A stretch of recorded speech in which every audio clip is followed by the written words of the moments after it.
Ketika hidup tentu kita tidak hanya sekedar eksis, tapi juga harus mempunyai identitas. Apalagi di era media sosial, banyak orang ingin terlihat, dikenal, diakui, bahkan standarisasinya adalah jumlah followernya, like-nya, atau komentar yang sering dijadikan sebagai ukuran keberhasilan. Namun pertanyaannya adalah, apakah kita hanya ingin eksis atau benar-benar memiliki identitas? Kalau kita berbicara eksis ya, eksis itu berarti terlihat. Memiliki identitas berarti tahu siapa diri kita, apa nilai yang kita pegang, dan kemana tujuan hidup kita. Sebagaimana dalam hadis dikatakan bahwasanya man arafa nafsahu faqad arafa rabbahu. Barang siapa yang mengenal dirinya, maka akan mengenal Tuhannya. Nah, tentu ada beberapa hal yang harus kita ketahui, harus kita persiapkan untuk mengenali diri kita sendiri. Yang pertama yaitu adalah mengenali diri. Dalam psikologi perkembangan, salah satu tugas yang sangat penting pada masa remaja hingga dewasa awal adalah membentuk identitas. Menurut Erik Erikson, fase ini disebut sebagai identity versus role confusion. Seseorang mulai bertanya pada fase ini, siapa saya? Apa tujuan hidup saya? Apa nilai yang saya yakini? Saya ingin menjadi seperti apa? Jika pertanyaan ini bisa kita jawab dengan mudah, berarti kita bisa mengenali diri kita sendiri. Tapi kalau seumpama kita tidak bisa menjawab pertanyaan ini dengan mudah, kita masih kebingungan, maka sudah dipastikan kita belum mempunyai suatu identitas. Ya. Jika kita tidak mempunyai identitas, maka dampaknya apa? Dampaknya ya kita hanya mengikuti tren, kita hanya FOMO atas sesuatu yang viral. Kemudian kita juga senantiasa bergantung pada validasi orang lain. Kita akan mudah kehilangan arah hidup. Padahal sejatinya Islam juga senantiasa mengajarkan pentingnya mengenali diri.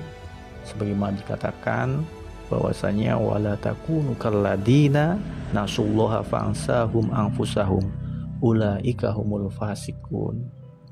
Dan janganlah kamu seperti orang-orang yang lupa kepada Allah, sehingga Allah menjadikan mereka lupa kepada dirinya sendiri, kepada diri mereka sendiri ya. Jadi ya memang mengenali diri itu adalah suatu aspek awal, pondasi awal untuk kita melanjutkan kehidupan kita. Bagaimana kita ingin mengenali sesuatu kalau dirinya tidak kita kenali sendiri, seperti itu. Kemudian yang kedua yaitu kita juga harus mampu fokus apa yang bisa kita kendalikan. Ya sebenarnya dalam hidup itu sederhana ya. Kalau kata Pram itu kan hidup itu sederhana. Yang hebat-hebat itu adalah tafsirannya. Ya kalau kita mengacu pada filsafat Stoa ya, bahwasanya hidup itu terbagi menjadi dua macam. Ada yang bisa kita kendalikan, ada yang tidak bisa kita kendalikan. Nah, yang bisa kita kendalikan itu apa? Seperti sikap kita, pikiran kita, pilihan kita, usaha kita. Itu semuanya bisa kita kendalikan. Yang mana semuanya yang senantiasa bergantung pada diri kita sendiri. Nah, inilah yang harus kita tekankan. Yang mana kalau kita menyadari sesuatu yang bisa kita kendalikan, kemudian kita senantiasa berproses, senantiasa mau bertumbuh, maka bukan tidak mungkin kita akan senantiasa mengejar kebaikan. kita tidak akan perlu yang namanya validasi orang lain. Ya. Kita akan terus memperbaiki diri kita sendiri. Hingga tidak mempunyai waktu untuk apa? Untuk menilai orang lain, seperti itu. Kemudian juga dalam hidup ada sesuatu yang tidak bisa kita kendalikan, yaitu penilaian orang lain, masa lalu, keadaan, pendapat orang lain. Ya. Kalau kita hidup pada bayang-bayangan orang lain, maka bersiaplah kita menjadi orang asing, seperti itu. Hiduplah menjadi diri sendiri. Jangan pernah sibuk terhadap validasi orang lain. Kalau kita hidup untuk penilaian orang lain, maka hidup kita tidak akan pernah lapang. Hidup kita akan terasa sempit, seperti itu. Hingga akhirnya kita seperti asing terhadap diri kita sendiri, seperti itu.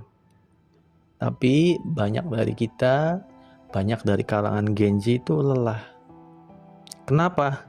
Karena sering memaksakan ingin mengendalikan sesuatu yang memang bukan wilayahnya. Padahal ya, Islam memiliki prinsip yang sangat jelas sekali ya. Sebagaimana dikatakan, la yukallifullahu nafsan illa wus'aha laha ma kasabat wa 'alaiha ma iktasabat. Allah tidak membebani seseorang melainkan sesuai dengan kesanggupannya. Nah,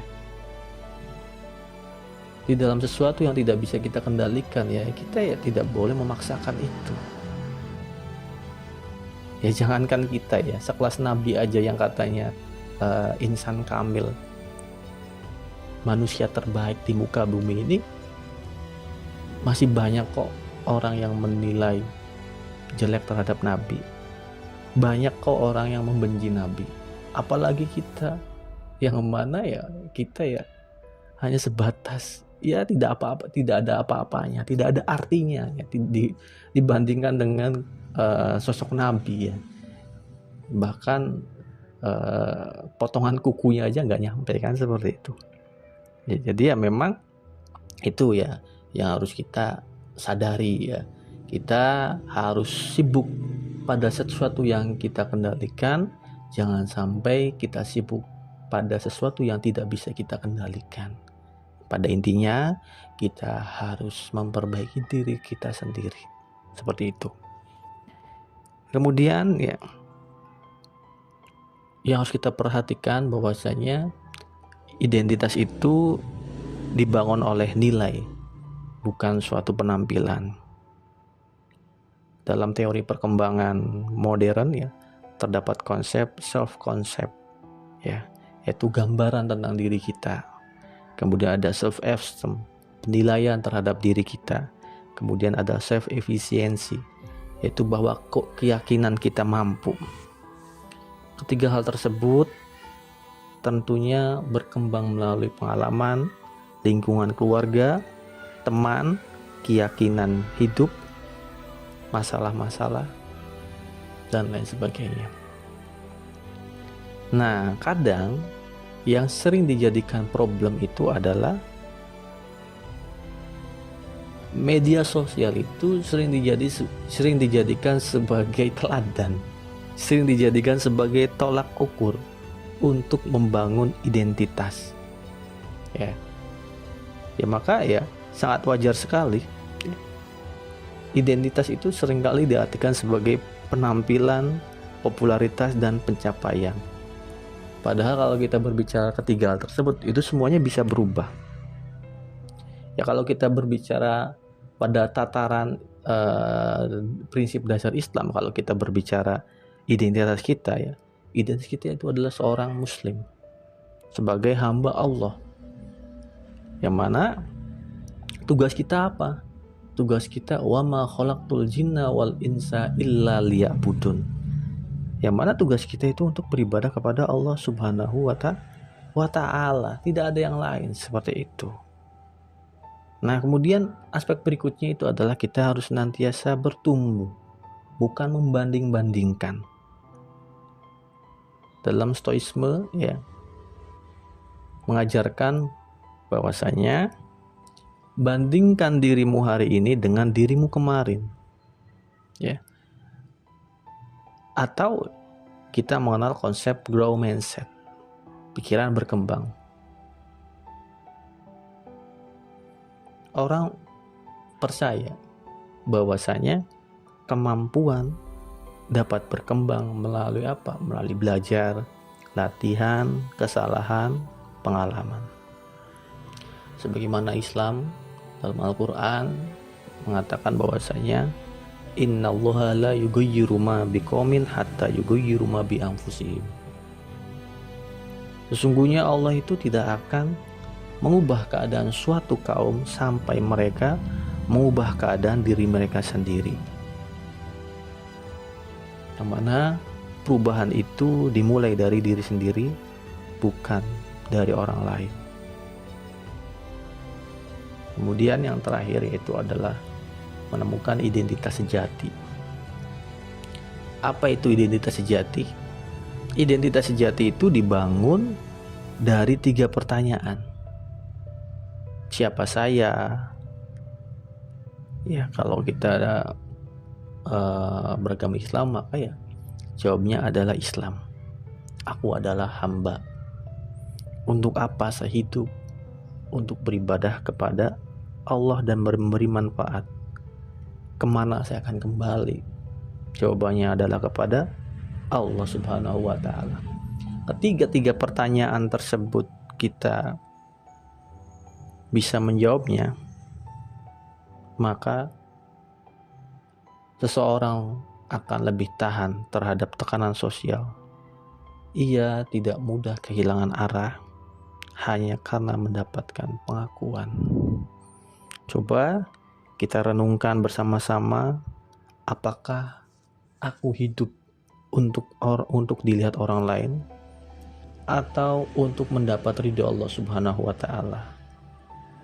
Siapa yang paling mempengaruhi identitasku? Apa nilai hidup yang ingin kupegang 5 tahun atau 10 tahun ke depan?